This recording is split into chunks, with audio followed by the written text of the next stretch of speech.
Jerjes I, 465 a.C., también conocido como Jerjes el Grande, fue el gobernante supremo del vasto e influyente imperio persa aqueménida durante el siglo V a.C. Su título oficial, Shahanshah, tiene un gran significado en la tradición persa, y aunque a menudo se simplifica como emperador en las traducciones occidentales, transmite literalmente el concepto de rey de reyes, una designación que enfatizaba su posición como gobernante absoluto por encima de todos los demás monarcas subordinados dentro del extenso dominio persa. El nombre por el que se le conoce históricamente, Jerjes, deriva de la adaptación griega del original persa Kshayarsa o Kashyar-Shah, nomenclatura que ha prevalecido en las narraciones occidentales a lo largo de los siglos. En las descripciones contemporáneas y en los registros históricos, Jerjes era mencionado a menudo con el grandioso epíteto de «el que gobierna sobre los héroes», una denominación que no era meramente honorífica, sino profundamente simbólica. Esta particular etimología de su nombre y título refleja fielmente la imagen de poder supremo, autoridad indiscutible y magnificencia real que rodeaban la figura del monarca persa, elementos esenciales para mantener la legitimidad dinástica y el control político sobre las diversas poblaciones y territorios que conformaban su vasto imperio. Algunas fuentes sobre el tema aquí presentado se encuentran en la descripción de este vídeo. Las imágenes presentadas son generadas por inteligencia artificial y solo sirven para ilustrar la narración. Sin más preámbulos, veamos el vídeo.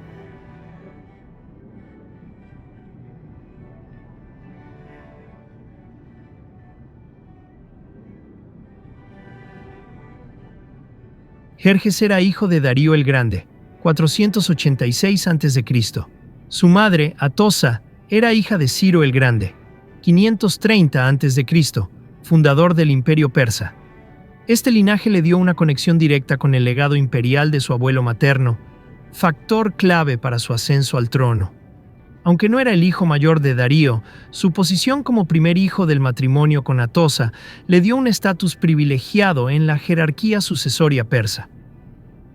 Las reglas de sucesión del imperio, que valoraban tanto la primogenitura como el linaje materno, favorecieron su candidatura al trono. Cuando Darío murió, surgió una disputa con Artabacenes, su hermanastro mayor, quien reclamó el trono basándose en su derecho de primogenitura. Este reclamo fue rechazado por las autoridades del imperio porque la madre de Artabacenes era de origen común, mientras que Jerjes tenía sangre real de Ciro el Grande a través de su madre Atosa, lo que le daba legitimidad dinástica según las tradiciones persas. Jerjes recibió apoyo de una fuente inesperada, de Marato, rey exiliado de Esparta. La intervención de este monarca griego validó la legitimidad de Jerjes. Los historiadores consideran que Darío nombró sucesor a Jerjes como estrategia política, reconociendo el prestigio de Ciro el Grande y de Atosa en la mentalidad persa. Al inicio de su reinado, Jerjes enfrentó desafíos a su autoridad en regiones estratégicas. Tuvo que combatir insurrecciones en Babilonia y revueltas en Egipto, territorios clave para la estabilidad del imperio. Tras acceder al trono en 486 a.C., primero se ocupó de Egipto, donde destituyó a un gobernador rebelde. Movilizó sus fuerzas rápidamente y acabó con estos movimientos, restaurando la autoridad imperial en la región del Nilo. Luego se centró en Babilonia, un centro importante y problemático por su riqueza, cultura y tradiciones independentistas.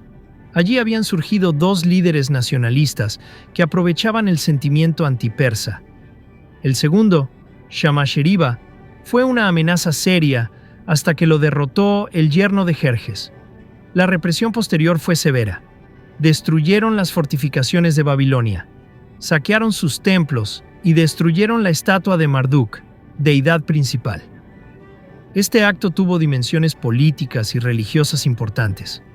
Al impedir la ceremonia tradicional con Marduk, ritual que legitimaba al gobernante, Jerjes rompió con las prácticas religiosas de sus predecesores y estableció un nuevo enfoque en las relaciones entre el poder persa y las tradiciones religiosas locales. Jerjes es celebrado por sus numerosos y ambiciosos proyectos de construcción distribuidos estratégicamente por todo el vasto territorio de su imperio, demostrando no solo su visión arquitectónica, sino también su determinación en dejar un legado material duradero. Sin embargo, tanto en las narrativas históricas antiguas como en los análisis académicos contemporáneos, su figura permanece indisolublemente vinculada a la extraordinaria expedición militar que organizó y lideró contra las ciudades-estado griegas en 480 a.C. Esta campaña, de acuerdo con los meticulosos relatos de Heródoto, logró movilizar y coordinar lo que fue considerado, hasta aquel momento histórico, la más numerosa, técnicamente avanzada y logísticamente compleja fuerza de combate, jamás reunida bajo un único mando, representando una hazaña organizativa sin precedentes en el mundo antiguo. Asumiendo como responsabilidad personal la continuación de los planes expansionistas previamente concebidos por su padre Darío, Jerjes retomó con renovado vigor la política antihelénica y desencadenó lo que históricamente se conoció como la Segunda Guerra Médica, 480 a.C. Para viabilizar esta ambiciosa campaña militar, implementó un sistema integral de reclutamiento obligatorio a través de todas las provincias, satrapías, de su vasto imperio, logrando así movilizar un contingente militar de proporciones verdaderamente impresionantes para los estándares de la antigüedad. Las estimaciones numéricas sobre la dimensión exacta de este ejército varían considerablemente. Según los posiblemente exagerados cálculos de Heródoto, la fuerza expedicionaria persa contaría con aproximadamente 1.700.000 combatientes, mientras que conforme a los análisis críticos y revisiones metodológicas propuestas por los historiadores modernos, basadas en consideraciones logísticas y demográficas más realistas, este número oscilaría entre 40.000 y 200.000 hombres. Aún así, representando una fuerza militar extraordinaria para el período. Un pasaje particularmente revelador en los registros de Heródoto documenta que el primer intento emprendido por Jerjes para establecer una conexión física entre los continentes a través de la construcción de un puente flotante sobre el estratégico estrecho del Helesponto, actual Dardanelos, resultó en completo fracaso, cuando una violenta tormenta marítima destruyó irremediablemente los elaborados cables de lino y papiro que sostenían la estructura de los puentes. La reacción del monarca persa ante este contratiempo natural ilustra aspectos significativos de su personalidad. En un episodio que se convertiría en emblemático de su temperamento, Jerjes, interpretando el evento como una afrenta personal, ordenó que el propio Helesponto, literalmente el estrecho, fuera simbólicamente castigado con 300 latigazos y que grilletes de hierro fueran lanzados a las aguas, como para someter al elemento natural rebelde. Tras este ritual de dominación simbólica, el segundo intento de ingeniería para atravesar el Helesponto fue meticulosamente planificado y ejecutado con éxito, permitiendo finalmente el paso de sus tropas entre los continentes. Sin embargo, la campaña sufrió un revés decisivo cuando la poderosa flota naval persa fue sorprendentemente aniquilada por la flota ateniense, técnicamente inferior pero tácticamente superior, al mando del brillante estratega Temístocles, en la histórica batalla de Salamina, 480 a.C. El enfrentamiento naval se desarrolló según un patrón que demuestra la sofisticación del pensamiento estratégico griego. Ante la impresionante superioridad numérica de la armada persa, los barcos griegos ejecutaron una maniobra aparentemente desconcertante de falsa retirada, complementada con una elaborada treta diplomática dirigida con notable perspicacia por Sicinos, un emisario secreto que actuaba bajo las instrucciones directas de Temístocles. Mediante esta compleja operación de desinformación, los estrategas griegos consiguieron atraer a los navíos persas hacia el estrecho canal de Salamina, donde la ventaja numérica persa quedó neutralizada de forma efectiva por las características geográficas del lugar y la superior maniobrabilidad de las trirremes griegas. Un detalle especialmente dramático de este episodio, conservado en los relatos históricos, revela que el propio Jerjes contempló impotente cómo su flota era sistemáticamente destruida desde lo alto de una colina en la costa del Ática, un momento que más tarde sería inmortalizado en diversas representaciones artísticas y literarias, como símbolo de la ibris, orgullo desmedido, castigada por los dioses. Las consecuencias estratégicas de esta derrota naval fueron inmediatas y profundas. Con su flota sustancialmente destruida y sus líneas de comunicación y abastecimiento marítimo comprometidas, Jerjes ordenó una retirada táctica a Asia, y el impulso inicial de la ofensiva persa sufrió un progresivo declive en los años siguientes. Los registros históricos confirman que Jerjes regresó personalmente a territorio asiático tras el desastre de Salamina, delegando el mando operativo de las fuerzas terrestres que le quedaban en el general Mardonio, que continuaría la campaña con recursos cada vez más limitados hasta la decisiva batalla de Platea al año siguiente.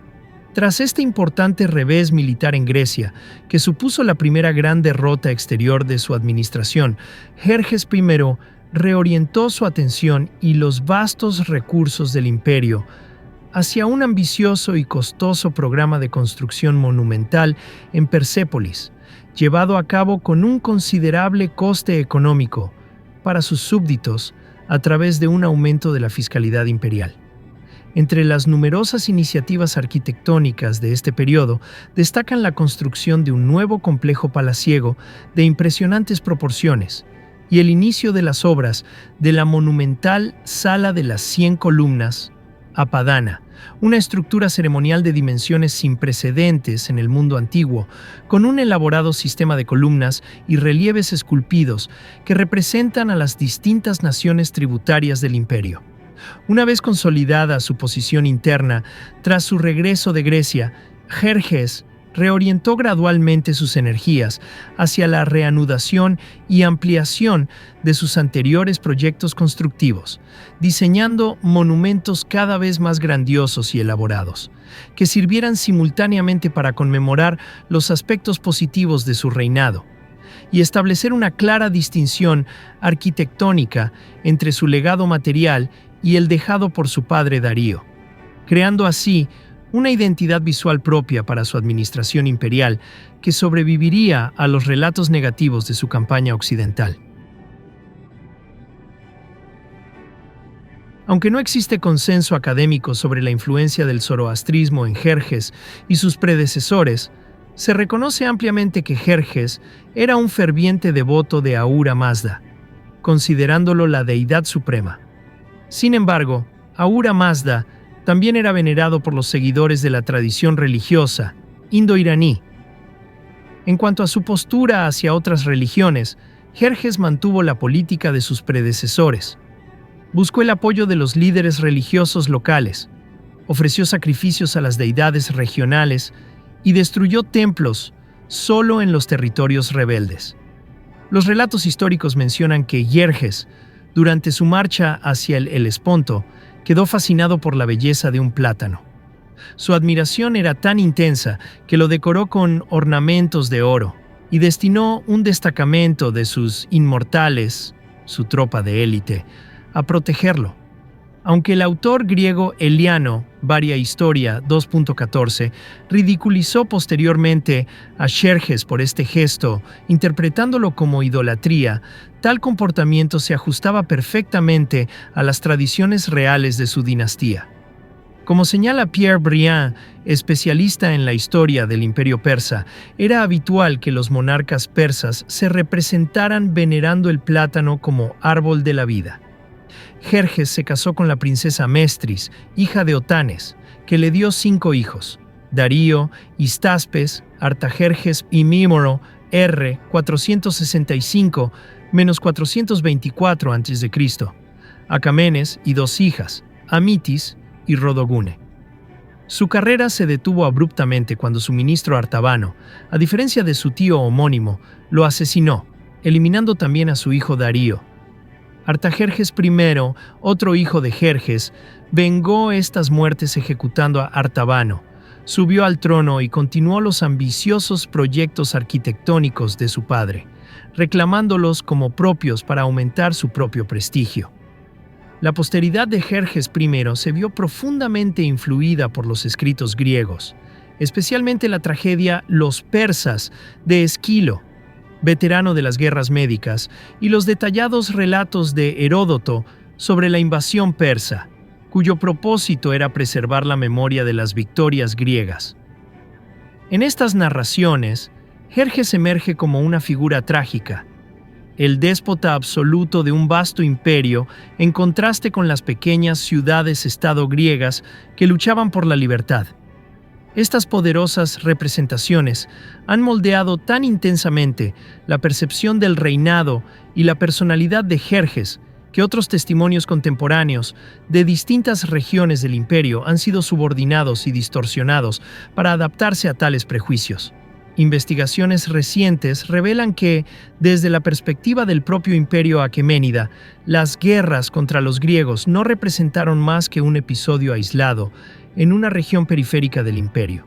Este conflicto no interrumpió las actividades de construcción ni la producción económica durante los 21 años de reinado de Jerjes.